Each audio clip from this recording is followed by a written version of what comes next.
पसीना में झड़ रहा था। रोड पे आकर के जो आपसे समझौता करना पड़ा और सरकार को ये फैसला वापस लेना पड़ा कि हम फेलोशिप देते रहेंगे, हम फेलोशिप बंद नहीं करेंगे। सत्ता का अहंकार होता है। सत्ता के अहंकार के सामने कुछ नौजवान अगर खड़े हो जाएं तो यह बात छूटती है, और जो आपके विरोधी होंगे स्वाभाविक रूप से आपके बारे में गलत बोलेंगे। मैं उन चीजों पे कोई सफाई नहीं दे रहा, उनको बोलने दीजिए। मेरा तो उनसे एक सीधा सवाल है। वो कहते हैं कि इस क्षेत्र में हमने 14,000 करोड़ का काम किया है, ठीक है, यही कहते हैं ना। इसका मतलब प्रधानमंत्री जी 14,000 करोड़ भेजे थे। अगर वो काम आपको दिखाई नहीं देता है तो आप सांसद महोदय से मिले अगर, हालांकि लोग कहते हैं कि वो आते ही नहीं, तो अगर मिले आपको तो उनको बताइएगा, उनको पूछिएगा कि 14,000 करोड़ जो प्रधानमंत्री भेजे थे वो कहाँ है, क्या हुआ उस 14,000 करोड़ का, 14,000 कौन खाया। इस सवाल का जवाब आप लोगों को जरूर पूछना है। और रही बात चुनाव की, तो एक बात मैं आपसे कहना चाहता हूं। देखिए, हमने आपको कहा कि यह जीवन का संयोग है कि हम आपके बीच में उम्मीदवार के तौर पर हैं, लेकिन मेरी यह राय है और मेरी आपसे अपील भी है कि मैं उम्मीदवार नहीं हूं, आप सब उम्मीदवार हैं। नॉर्थ ईस्ट दिल्ली के जो लोग हैं, इस चुनाव को अपने आत्मसम्मान के लिए उनको लड़ना पड़ेगा, अपने हक और अधिकार के लिए उनको लड़ना पड़ेगा।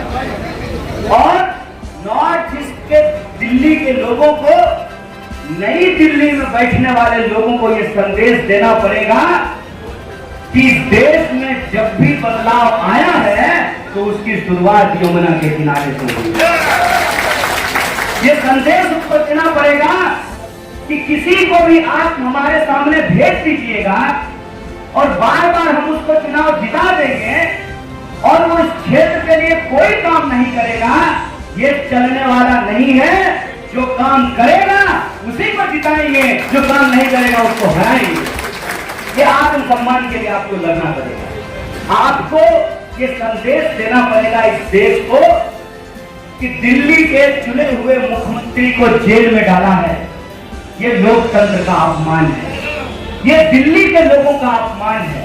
इसीलिए मैं आपसे हाथ जोड़ करके सर्वत्र प्रार्थना करता हूं कि आप घर घर जाइए और लोगों को बताइए कि आपके मुख्यमंत्री को इसलिए जेल में डाला है कि महिलाएं जो बस में फ्री चलती हैं उसको बंद कराया जा सके। इसलिए जेल में डाला है कि जो स्कूल है, जो शिक्षा है, जो स्वास्थ्य है, जो रोजगार है, उस सवाल को गायब किया जा सके। इसीलिए मैं आपसे अपील करता हूं कि इस चुनाव को आप अपनी प्रतिष्ठा के लिए, अपने आत्मसम्मान के लिए और अपने हक और अधिकार के लिए लड़िए। ये आग्रह मैं आपसे करता हूं। और आखिरी को सबसे जरूरी बात, एक बात बताइए, ऑलरेडी इनको 303 सीट है ना, तो बेरोजगारी कम करने के लिए 300 सीट काफी था, महंगाई कम करने के लिए 300 सीट काफी था।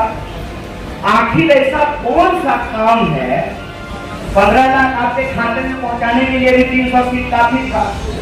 ऐसा कौन सा काम है जिसके लिए इनको 400 सीट चाहिए?